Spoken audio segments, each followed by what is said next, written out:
హైదరాబాద్ను మరో 10 ఏళ్లు ఉమ్మడి రాజధానిగా పేర్కొంటూ చట్టం తెచ్చేలా కేంద్ర హోంమంత్రిత్వ శాఖ కార్యదర్శిని ఆదేశించాలని కోరుతూ ఏపీ హైకోర్టులో ప్రజాహిత వ్యాజ్యం దాఖలైంది. ఉమ్మడి రాజధానిగా హైదరాబాద్ను ప్రకటించిన 10 ఏళ్ల గడువు ఈ ఏడాది జూన్ 2తో ముగుస్తున్న ఏపీ విభజన చట్టం 2014 ప్రకారం తెలంగాణ ఆంధ్రప్రదేశ్ మధ్య ఆస్తులు అప్పులు 9వ షెడ్యూల్లో పేర్కొన్న వివిధ కంపెనీలు కార్పొరేషన్ల విభజన ప్రక్రియ పూర్తి కాలేదని పేర్కొంటూ ఎన్టీఆర్ జిల్లా ఇబ్రహీంపట్నానికి చెందిన ప్రజా సంక్షేమ సేవా సంఘం కార్యదర్శి పొదిలి అనిల్ కుమార్ ఈ పిల్ను దాఖలు చేశారు.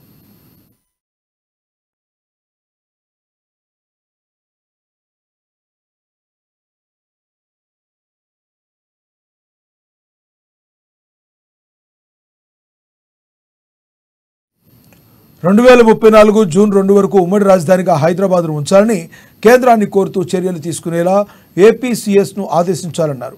ఏపీ విభజన చట్టం నిబంధనలను కేంద్ర హోంమంత్రిత్వ శాఖ అమలు చేయకపోవడాన్ని రాజ్యాంగ చట్టవిరుద్ధమైన చర్యగా ప్రకటించాలని కోరారు. కేంద్ర హోంశాఖ కార్యదర్శి, ఏపీసీఎస్ పరిశ్రమలు, వాణిజ్య శాఖ ప్రత్యేక ప్రధాన కార్యదర్శి, ఆర్థిక శాఖ కార్యదర్శి, సాధారణ పరిపాలన శాఖ కార్యదర్శిని వ్యాజ్యంలో ప్రతివాదులుగా పేర్కొన్నారు.